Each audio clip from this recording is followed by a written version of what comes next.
伟龙，伟龙的你好。伟龙。国外的瑶族他会说美龙，美龙。泰国、老挝、美国、加拿大这些瑶族朋友，他们就会说美龙，美龙就说美龙，美龙。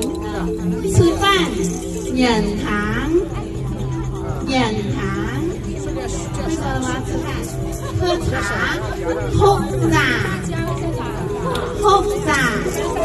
对，因为我们的瑶族是世界可以说是世界性的民族，现在在泰国、老挝、越南、法国、加拿大和美国都有很多。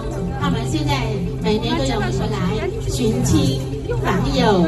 像上次有一个老挝的瑶族，他因为在老挝战乱的时候，他的家人跑散了，他不知道跑到哪里了，然后他就发信息给我，把他唱的一首瑶歌发给我，然后我把它翻译成瑶文，然后配上中文，然后给我一个朋友在泰国的配上泰文，这样我们发到网上，我在国内发到微信和抖音，然后他在国外发到 YouTube 和 Facebook 上面，所以国外现在就找到了好多他的亲戚，他非常感谢，谢谢大家，谢谢老师的分享。